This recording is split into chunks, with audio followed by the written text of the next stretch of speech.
إذاعة إرنا تأتيكم برامجنا في أيام الاثنين والأربعاء والجمعة من كل أسبوع على نفس هذا التوقيت على الموجة القصيرة بطول 25 مترا. كما يمكنكم متابعة بثنا على القمر الصناعي نايل سات على التردد 11678 على الاستقطاب الرأسي. إذاعة إرنا الدولية إذاعة إريترية مستقلة يشرف عليها صحفيون إريتريون مستقلون، ويأتيكم بثها من باريس. مستمعي الكرام، طبتم وطابت أوقاتكم أينما كنتم وحيثما يصلكم بثنا لهذا اليوم الأربعاء الموافق 27 من مارس عام 2024.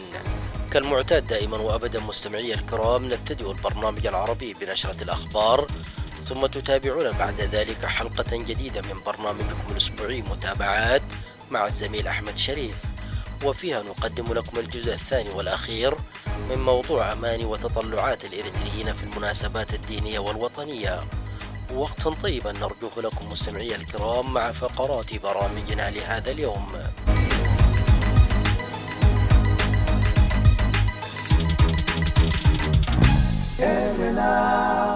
المستمعون الكرام، فيما يلي أقدم لكم نشرة الأخبار، أبتدئها بالعناوين.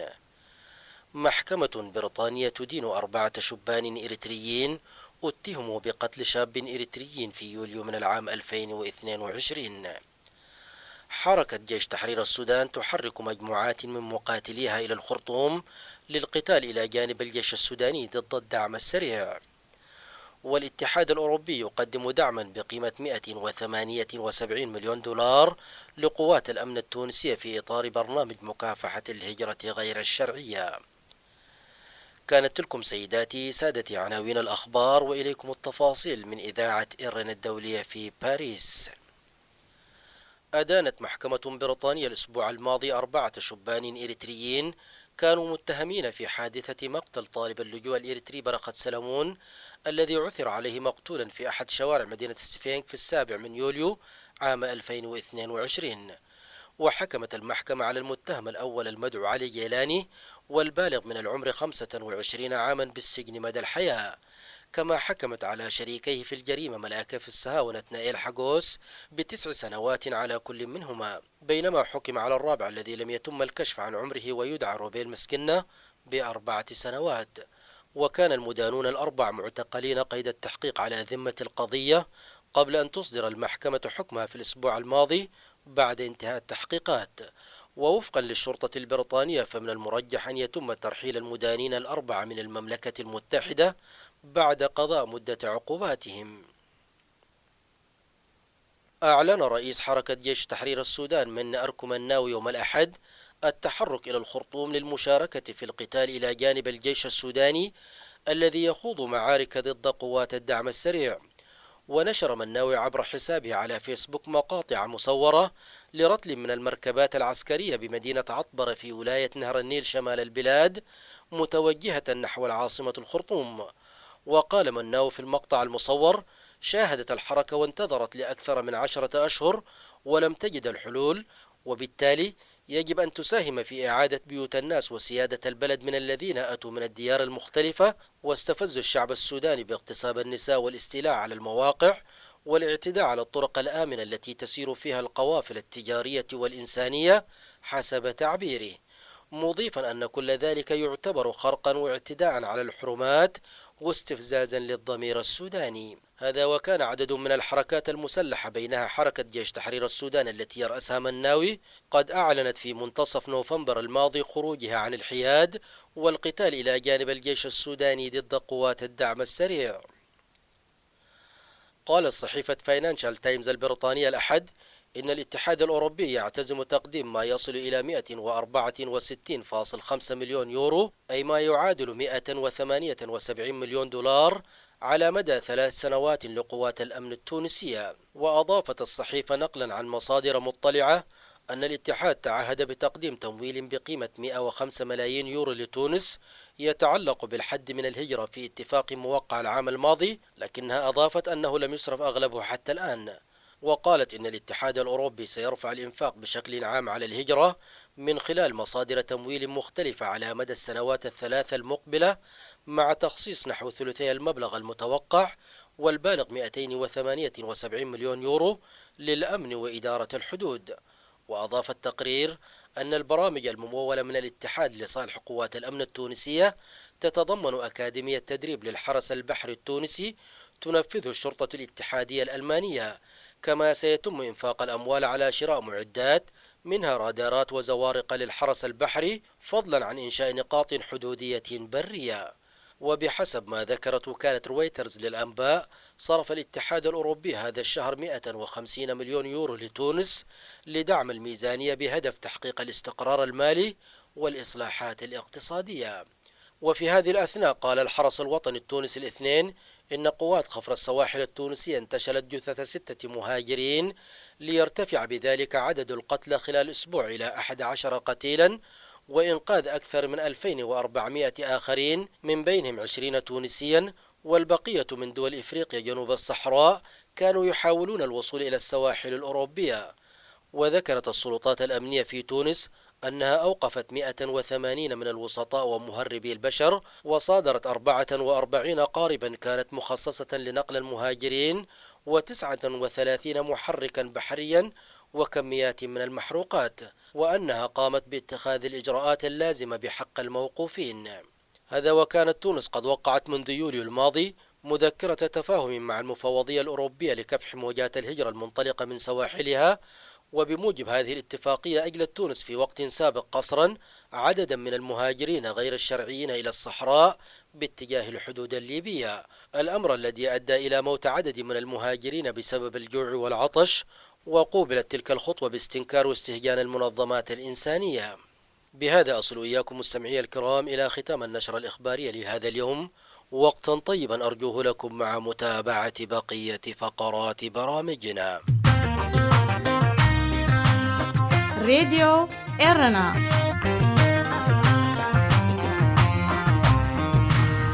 مستمعي الكرام، كما أشرنا في بداية البرنامج، تتابعون فيما يلي حلقة جديدة من برنامجكم الأسبوعي متابعات، من إعداد وتقديم الزميل أحمد شريف، وفيها يسلط لكم الزميل أحمد الضوء على آمال وتطلعات الإريتريين في المناسبات الوطنية والدينية، وذلك بمناسبة حلول شهر رمضان المبارك وصوم 40 للطائفة المسيحية في إريتريا.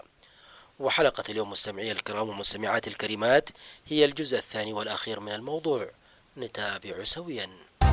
إذاعة إرينا، صوت مستقل لإريتريا. المستمعون الأعزاء في كل مكان، السلام عليكم ورحمة الله وبركاته.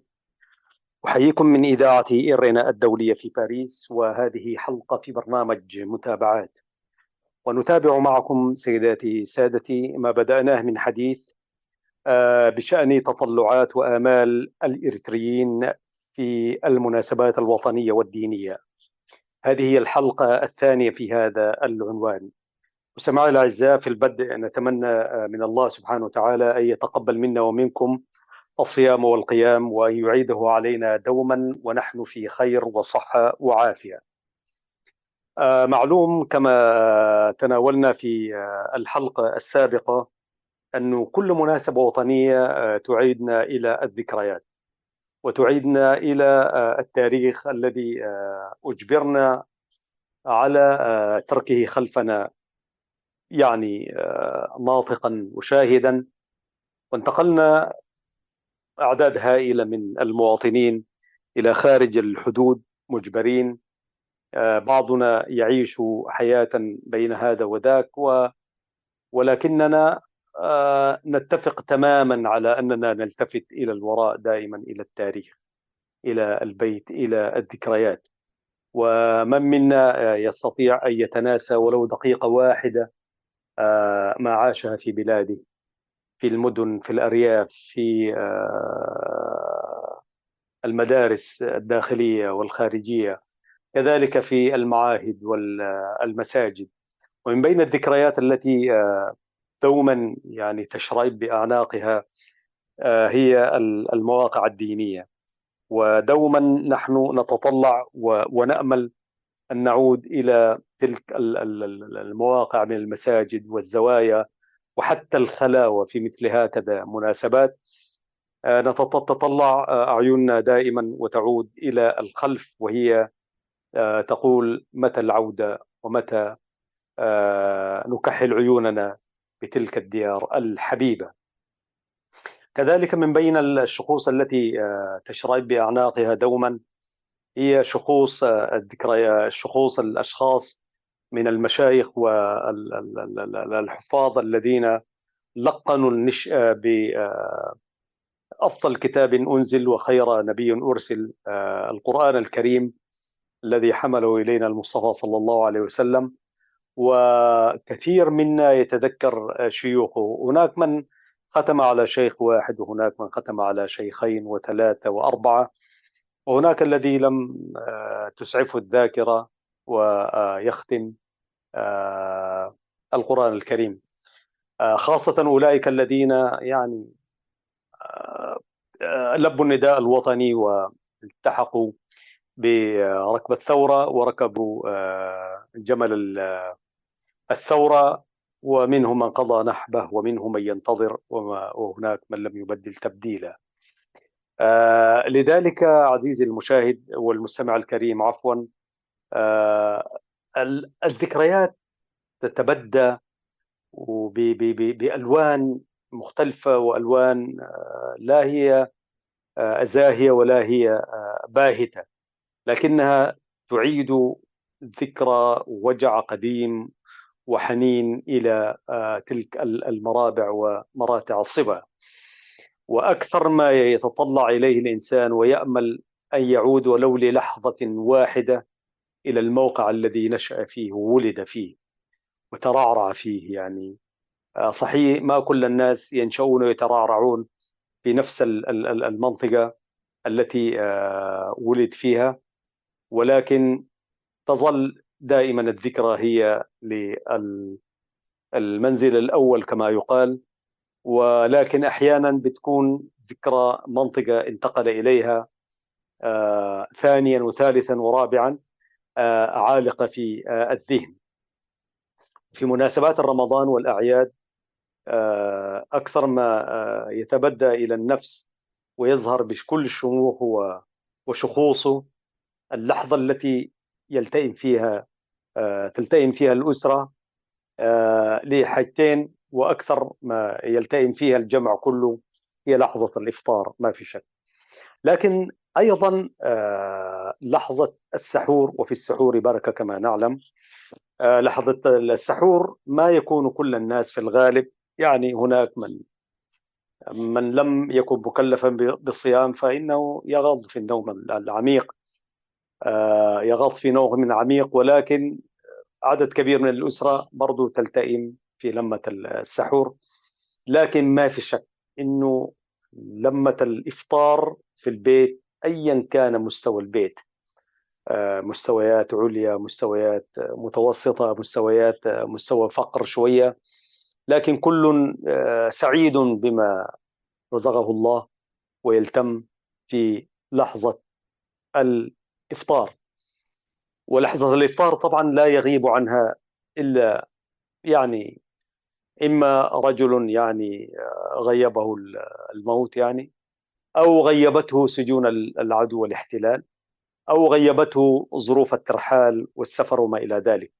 غير ذلك كل البيوت كل الأسرة تكون ملمومة، وأحيانا المرض كمان يكون واحد طريح في المستشفى وما إلى ذلك. ولهذا الغياب وذاك مبرراته. لكن في هذه اللحظة أنا تنتابني يعني ذكرى أليمة، وهي يعني كيف تبرر الأسر التي الآن مثلا في هذه اللحظة أو بعد ساعة أو بعد ساعتين أو بعد 3 ساعات داخل إريتريا الحبيبة، كيف تبرر غياب معيل أو أخ أو عزيز أو صديق أو خال أو عم، ومن الإناث كذلك، كيف يبررون غياب ذلك وغياب تلك النجمة والكوكبة من أفراد الأسرة غيبتهم سجون هذا العدو الغاشم في البلد، الطغمة الحاكمة في البلاد. كثير من الأشخاص الذين ننتمي إليهم في أيام الاستعمار، سواء كان أيام استعمار الإمبراطور أو الدرق، يغيبون من المنازل ونذكر فلان غايب، يعني معتقل وما إلى ذلك، ويكون هذا الاعتقال مبرر باعتبار هذه طغمة حاكمة واستعمار. ربما يكون تحدثون أو هناك نشر حمل منشور وما إلى ذلك. لكن كيف نبرر عزيزي المستمع وعزيزتي المستمعة لهذه الطغمة التي يعني تركبت الطريق، وكمية بل آلاف الأسر اليوم تعيش لحظة غياب، وليست لحظة، وليست لمدة عام أو عامين أو ثلاثة، بل لعشرات السنين، بل ربما لأكثر من 30 عام منذ أن وطئت أقدام أولئك. وبين قوسين تحرر البلاد، تحررت من الاستعمار الإثيوبي. هناك من دخل جحر زنزانة أو سجن كبير من أول يوم وطأت تلك الأقدام وتحررت البلاد من الاستعمار الإثيوبي. كيف نبرر غياب أولئك؟ هذا أكثر ما يحزنني حقيقة، ويشاركني عدد هائل من البشر الإريتري سواء كان في الداخل والخارج. كيف نبرر غياب أولئك الذين غيبتهم طغمة، ليس لأنهم هددوها في حكمها أو شكلوا تهديدا للأمن القومي كما يزعم ويقال، لكن فقط لأن الفرعون وزبانيته هكذا اختار لهذه الأسر أن تعيش عشرات السنين وهي دائما يعني تتذكر وفي قلوبها جراحات وآلام ونزيف لا ينضب. نسأل الله سبحانه وتعالى في هذه اللحظات المباركات أن يستجيب دعوات أولئك الذين يتضرعون دوما وفي كل لحظة أن يعود ذلك السجين وتلك السجينة من الأمهات والآباء والأطفال والشيوخ والنساء بمختلف شرائح المجتمع، مسلمين ومسيحيين، أن يعودوا إلى ديارهم وإلى أسرهم. هذه أمنية وتطلعات يعني، وليس بعد هذه الأمنية وتطلعات ما هو أكبر. صحيح نتمنى أن نعود، نتمنى أن نمارس حقوقنا، ولكن أكثر ما نتطلع إليه ونتمنى حقيقة، وأنا في كثير من المقابلات الإعلامية التي أجريها أقرأ يعني قصص المآسي والجراحات عند كثير من ألتقيهم، وقد غيب عدد من ذويهم وأفراد أسرهم تحت السجون الطغمة الحاكمة في البلاد هذه الأيام. راديو إيرنا راديو إيرنا كاب كتما باريس محلالة في إرتوران غازت إنياتا زدالو نتس راديو.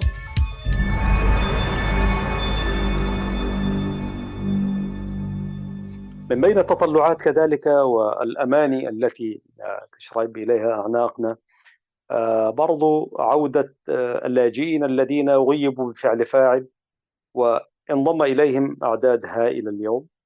ولكن السودان على سبيل المثال واليمن يحتضن آلاف مؤلفة من اللاجئين الذين غابوا عن ديارهم، تكاد تكون أوطانهم مسحت في ذاكرة الجيل الثالث والرابع.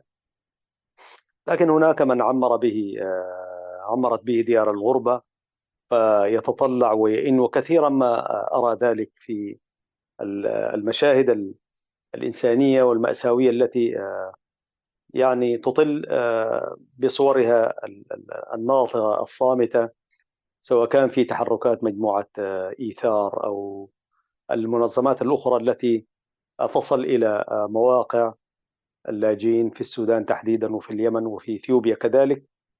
يعني وعندما ترى شيخا كبيرا أو شيخة كبيرة جدا تقدم بها العمر وتحكي قصة اللجوء إلى السودان في منتصف الستينيات أو بداية السبعينيات، ولا يزالون حتى اليوم يعيشون المأساة بكل تبدياتها. طبعا نحن نشكر تلك المنظمات الإنسانية التي تلتفت إليهم، وكذلك أشكر باسمكم جميعا أعزائي المشاهدين والمستمعين الأعزاء تحديدا أولئك الذين يتبرعون بمالهم الطيب غوث وإعانة أولئك اللاجئين المتواجدين في معسكرات اللجوء. مما أتطلع إليه شخصيا ويشاركني فيه عدد كبير من الناس كذلك، إنه عدد من العواصم والمدن خارج الحدود تحديدا في أوروبا وأستراليا وأمريكا وما إلى ذلك، وتحديدا هنا في أستراليا، يعني تقام مآدب للإفطار الرمضاني. وهذه الرمضانيات وهذه المآدب الإفطارية وإن كانت هي تشعبت إلى ما لا يحمد من التشعب، ولكن نتطلع أن تتوحد هذه الإرادات، وآمالنا جميعا أن تكون وحدتنا قوية، لكن حتى في تفرعاتها بمختلف المسميات بمختلف المواقع الجغرافية، لكنها تتوحد في تقديم ما يمكن تقديمه إلى مساعدة أهلنا وأحبابنا، سواء كانوا متواجدين في معسكرات اللجوء في السودان أو في اليمن أو في إثيوبيا أو داخل إريتريا كذلك، على غرار ما تقوم به مجموعات كثيرة. صحيح الجالية الإريترية كما نوهنا في الأسبوع الماضي أنه أقامت مأدبة إفطار جماعي كبير كان مشهودا، وفي ذات الوقت برضو مجموعة أخرى شاركتها في نفس اليوم أقامت أيضا مأدبة للإفطار. وفي الأسبوع الفائت برضو شهدت مدينة ميلبورن عدد من الأمسيات والإفطاريات الرمضانية. يعني بالأمس تحديدا كان مركز الرابطة أستراليا أقام مأدبة إفطار جماعي كبير، كذلك المجلس الجبرتي الإريتري في ميلبورن أقام مأدبة إفطار كبيرة، ومجموعة أخرى. المجموعتين المذكورتين يعني الشيء الجميل، ونتطلع وأن تستمر هذه المسألة، وهي جمع تبرعات مالية للمحتاجين في معسكرات اللجوء سواء كان في السودان أو في غيره. وجمعت أموال لا بأس بها والحمد لله، وهذا شيء جميل ومفرح، خاصة مركز الرابطة يعني معروف عنه أنه بيجمع تبرعات كبيرة. ما عنديش الإحصائية لأنه أحيانا الناس يتبرعوا ويسجلوا ولكن لا يتبرعوا في ذات الوقت يعني. لكن في المجلس الجبرتي بلغت المبالغ التي جمعت كذا ألف، يعني بارك الله فيهم في ميزان حسناتهم. عند المركز الإريتري، مركز أستراليا، مركز الرابطة أستراليا، المبلغ هو كبير جدا، نبارك لهم في ذلك، وإن شاء الله في ميزان حسنات أولئك الذين تبرعوا. وإن شاء الله ربما إذا تمكنا من معرفة المبلغ إن شاء الله يمكن أن نستعرض ذلك. هذا ليس وعدا ولكن حسب الظروف إن شاء الله. هذه إذاعة إرنا. ما أود وأتطلع إليه عزيزي المستمع وعزيزتي المستمعة أن تحذو الجاليات الإريترية في بقية مدن العالم، خاصة في أوروبا وفي الشرق الأوسط كذلك، على الرغم من الظروف غير مواتية في الشرق الأوسط، لكن هناك من هم مقتدرون ويمكنهم أن يقدموا ما يمكن تقديمه. أهمس في أذن الجاليات الإريترية الموجودة في أمريكا تحديدا وفي أوروبا وما أكثرها، وإن كان حتى لو لم يكن أعدادها كبيرة في بعض الدول، ولكن في دول زي بريطانيا مثلا الجالية الإريترية كبيرة جدا، وفي ألمانيا كذلك الجالية الإريترية كبيرة. وأعتقد أنه بيقوموا بمثل هكذا أعمال، ولكن استعراضها والحديث عنها شيء جميل. وأنا من هنا من إذاعة إرنا الدولية في باريس أقول لكل من أراد أن يتحدث عن هذه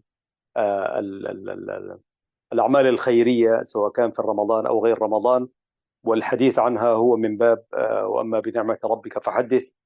ولذلك بابنا مشروع وبابنا مفتوح، والإذاعة إذاعة كل المستمعين، ولذلك نتمنى أن يضموا أصواتهم إلينا ويأتوا إلى هذه الإذاعة ويتحدثوا عن هكذا أعمال خيرية. حتى الموجودين في باريس ومقر الإذاعة كما تعلمون في باريس، والزميل إدريس سليمان خليفة أبو هاشم على أتم الاستعداد لاستقبال آرائكم والحديث عن هكذا مناسبات هي في صميم ثقافتنا الوطنية والدينية، وهي برضو في بؤرة اهتماماتنا وتطلعاتنا وآمالنا نحن كإريتريين أن نكون دوما مع بعضنا البعض. عزيزي المستمع وعزيزتي المستمعة، سأتوقف هنا الآن.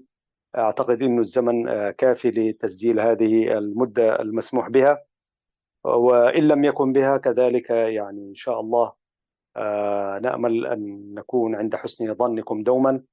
لكل الذين يلتفتون في مثل هذه الأيام إلى مساعدة إخوانهم داخل الوطن وخارج الحدود، نقول لهم بارك الله فيكم وفي ميزان حسناتكم إن شاء الله، ونتطلع ونأمل إن شاء الله أن نخاطب المستمع الكريم من داخل الوطن الحبيب، وهناك فرح ما بعده فرح، والمساحات ستكون أكبر وأوسع.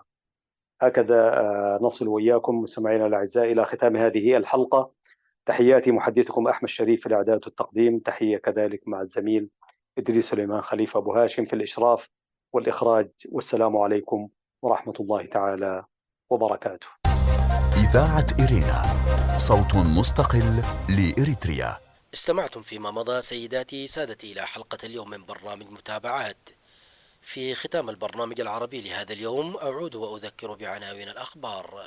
محكمة بريطانية تدين 4 شبان إريتريين اتهموا بقتل شاب إريتري في يوليو من العام 2022. حركة جيش تحرير السودان تحرك مجموعات من مقاتليها إلى الخرطوم للقتال إلى جانب الجيش السوداني ضد الدعم السريع.